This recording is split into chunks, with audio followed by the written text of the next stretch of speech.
Hello అందరికీ. నాటి నేస్తాలు, మన చిన్ననాటి జ్ఞాపకాలు, మాటల్లో మమకారం, కథల్లో మనసు, కుటుంబ కథలకు స్వాగతం, సుస్వాగతం. మరి నా కథలు మీకు నచ్చినట్లయితే లైక్ చేసి సబ్స్క్రైబ్ చేసుకోగలరు, ఇంకొంతమందికి షేర్ చేయగలరు. మరి ఈరోజు కథ ఏంటో వినిద్దామండి. కథ పేరు నాలో మరో నేను. దీన్ని రాసిన వారు సలీం అండి. భార్యాభర్తల బంధం కోపతాపాల కలయికండి.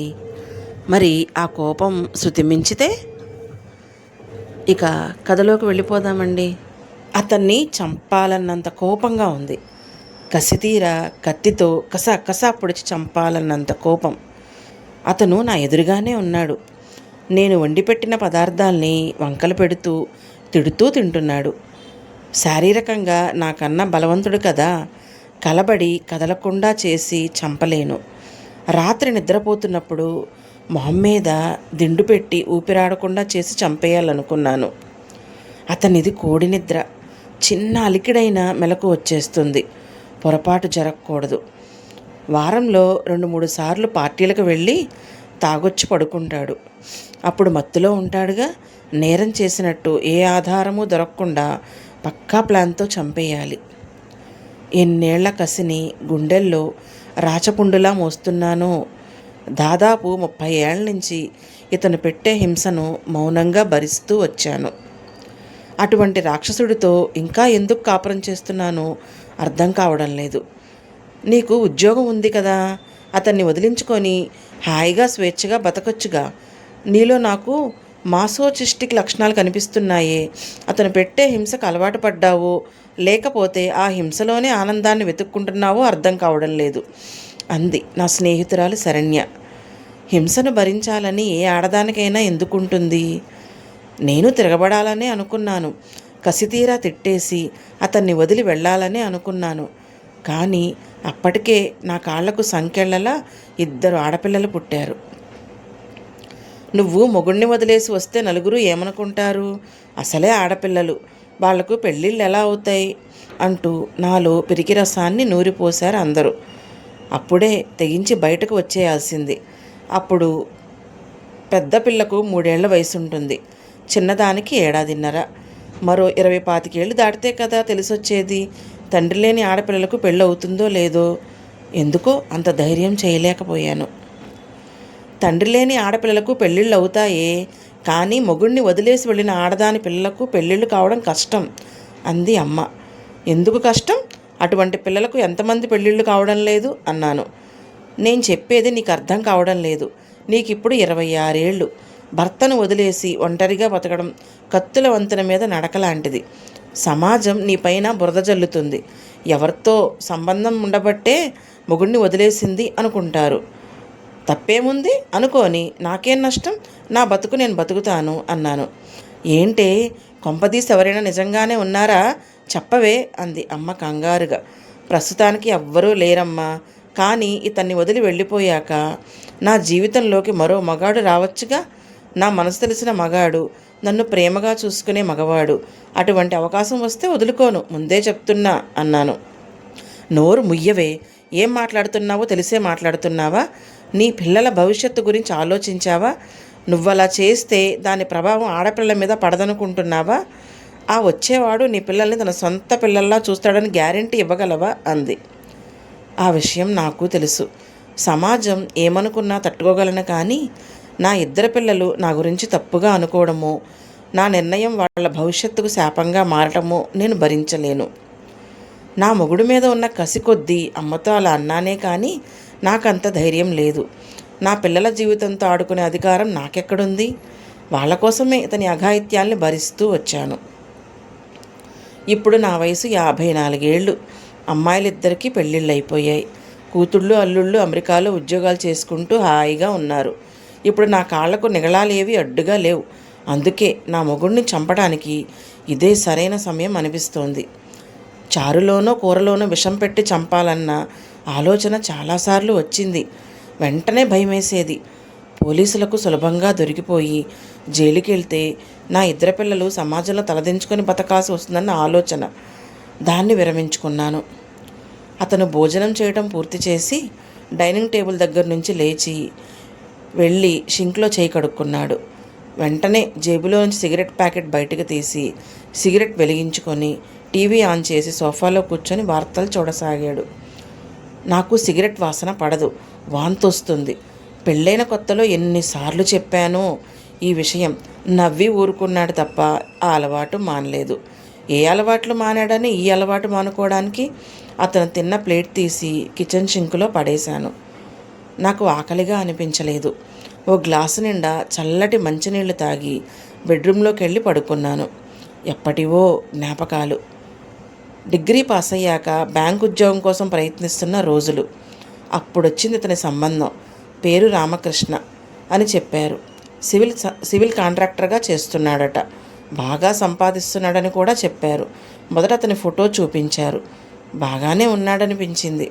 పెళ్లి చూపుల సమయంలో తలెత్తి అతని వైపు చూసిన క్షణం సమ్మోహనంగా నవ్వాడు. ఫోటోలో కన్నా చాలా అందంగా కనిపించాడు. నాకంటే 5-6 ఏళ్ళు పెద్ద. మరో 6 నెలల లోపలే మా పెళ్లి జరిగిపోయింది. పెళ్ళైన 4 నెలల వరకు సంసారం సజావుగానే సాగింది.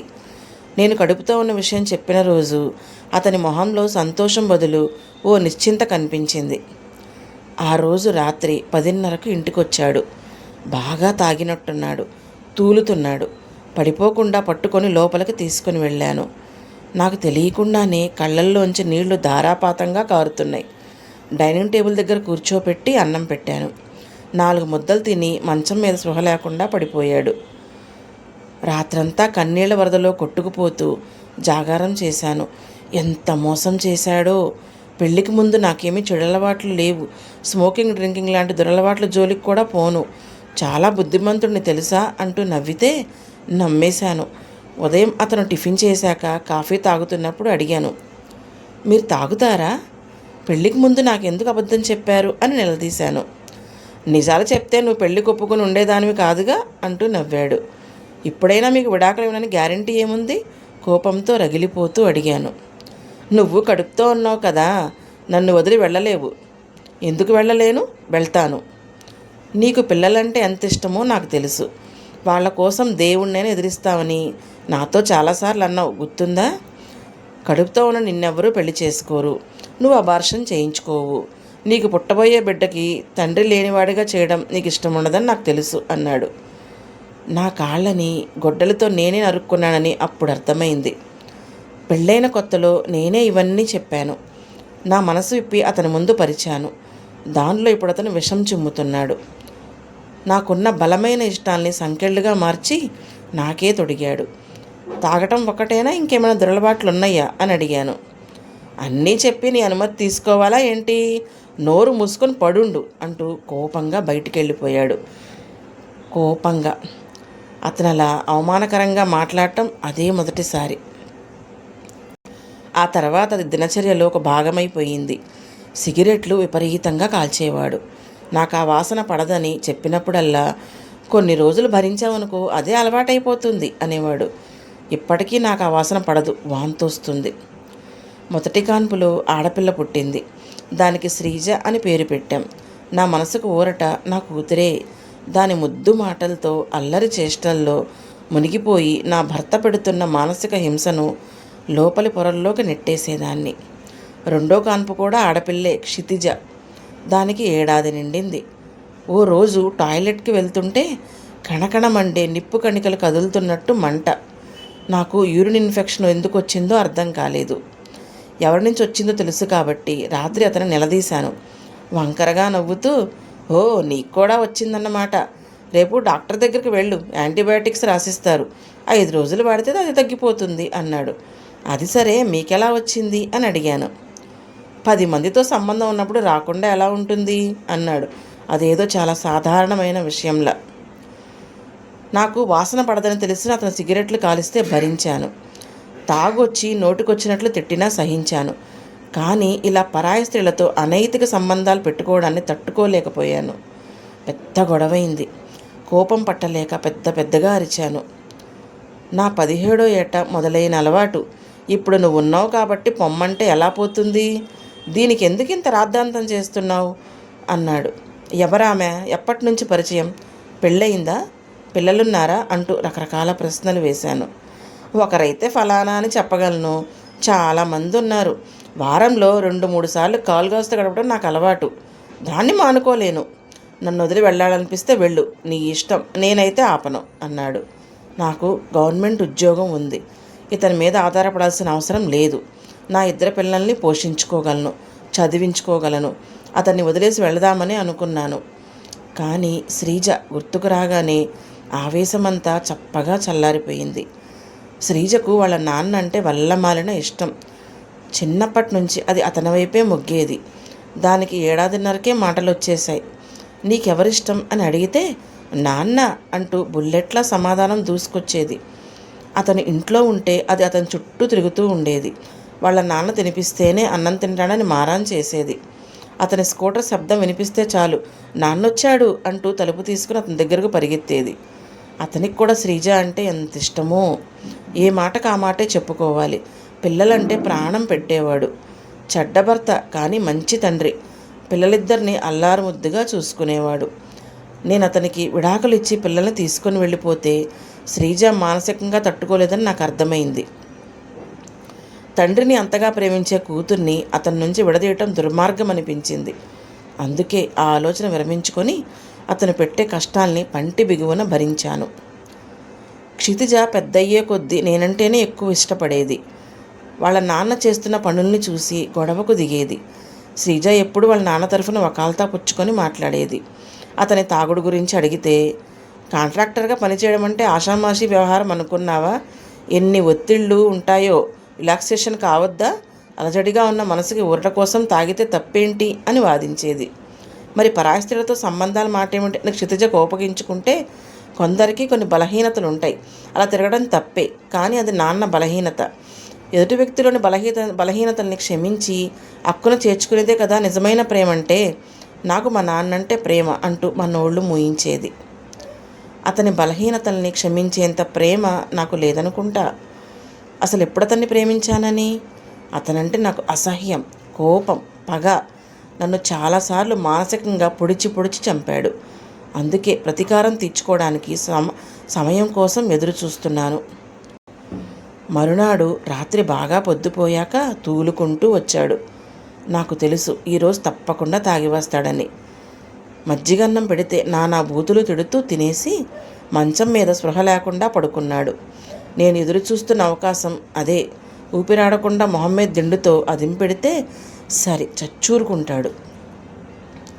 అతనికి ఎప్పటినుంచో డయాబెటీస్ ఉంది. 5-6 ఏళ్ల క్రితం హై బీపీ కూడా ఉందని తెలియడంతో రెండిటికీ మందులు వేసుకుంటున్నాడు. అందుకే హార్ట్అటాక్తో చనిపోయాడని నమ్మించటం సులభం. బెడ్రూమ్లోకి మెల్లగా అడుగుపెట్టాను. అతను పెద్దగా గొరక పెడుతున్నాడు. అది జంతువు అరుపులా వినిపిస్తోంది. నా గుండెల్ని ముక్కలు ముక్కలుగా చీల్చి తిన్న జంతువు. దిండు చేతిలోకి తీసుకున్నాను. అతని మొహంలోకి దీర్ఘంగా చూశాను. ఎంత క్రూరంగా కనిపిస్తున్నాడో. చంపేయాలి చంపేయాలి అనుకుంటూ వణుకుతున్న నా చేతుల వైపు చూశాను. చేతులే కాదు, శరీరమంతా భయంతో వణుకుతుంది. చంపాలని మనసులో చాలాసార్లు అనుకున్నాను, కానీ నిజంగా చంపలేనని అప్పుడు అర్థమైంది. దొరికిపోతే శిక్ష పడుతుందన్న భయం కాదు, మరో మనిషిని చంపలేని మంచితనం. హత్య చేయాలంటే మనసు ఎంత కఠినంగా ఉండాలో కదా. బండరాయి కన్నా కఠినంగా నా మనసు నిండా ఉన్నది మెత్తదనమేగా. ఎదుటి వ్యక్తిని మాటలతోనో చేతలతోనో హింస పెట్టడమే రాని నేను ఓ మనిషిని చంపగలనా? ప్రాణాలు తీయగలనా? లేదు. దిండుని మంచం మీదకి విసిరేసి హాల్లోకి వచ్చి సోఫాలో డస్సిపోయినట్లు వాలిపోయాను. నాకు ఇప్పుడో విషయం అర్థమైంది. కొంతమంది మనసులోనే పరపురుషులను ఊహించుకుంటారని ఎక్కడో చదివాను. కానీ తీరా అటువంటి అవకాశమే లభిస్తే ధైర్యం చేయలేరు, అక్కడి నుంచి పారిపోతారు.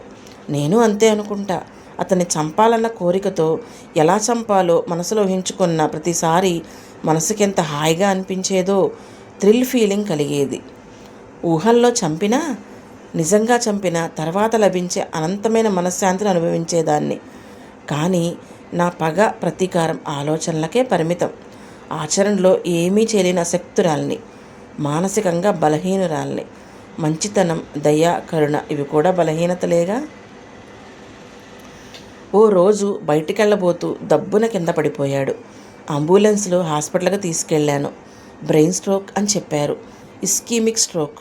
మెదడులోని నరాలు బలహీనపడటం వల్ల రక్త ప్రసరణలో అంతరాయం ఏర్పడి మెదడు కణాలకు ఆక్సిజన్ అందకపోవడంతో మెదడులోని భాగాలు దెబ్బతింటాయట.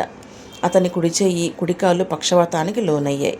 నోరు ఓ పక్కకు తిరిగిపోవడం వల్ల మాటల్లో అస్పష్టత, ఓ పట్టాన అర్థం కావడం లేదు. మందులు రాసిచ్చారు. ఇంటికి తీసుకొచ్చాను. శ్రీజ అమెరికా నుంచి వచ్చి 2 వారాలుంది. వెళ్లే ముందు నాన్నని బాగా చూసుకో మమ్మీ అంటూ కన్నీళ్లు పెట్టుకుంది. అతను మంచంలోనే పడి ఉంటున్నాడు, దీనంగా, నిస్సహాయంగా, జాలి గొలిపేలా. నాకు మాత్రం జాలి అనిపించటం లేదు. ఏదో సంతృప్తి, ఇన్నాళ్లుగా కోరుకుంటున్నదేదో దొరికిన ఆనందం. అన్నీ మంచంలోనే. 6 నెలలు అతనికి ఊడిగం చేశాను. నన్ను ఇన్నాళ్లు హింసపెట్టిన వ్యక్తికి సపర్యలు చేయాల్సి రావటం మనసుని మరింత కష్టపెడుతోంది. ఓ రోజు ఉదయం అతని ఒంటిని సబ్బునీళ్లతో శుభ్రం చేసి 2 ఇడ్లీలు తినిపించాక సూట్ కేసులో నా బట్టలు సర్దుకొని నేను వెళుతున్నాను, గుడ్ బై అనేసి బయటకు వచ్చేశాను. అతను ఏదేదో అన్నాడు. ఏమంటున్నాడో నాకు అర్థం కాలేదు. ఎప్పుడో చేసి ఉండాల్సిన పని మమ్మీ ఇది. అప్పుడే చేసి ఉంటే తప్పకుండా సమర్థించేదాన్ని. కానీ ఇప్పుడు చేయడమే సరికాదు.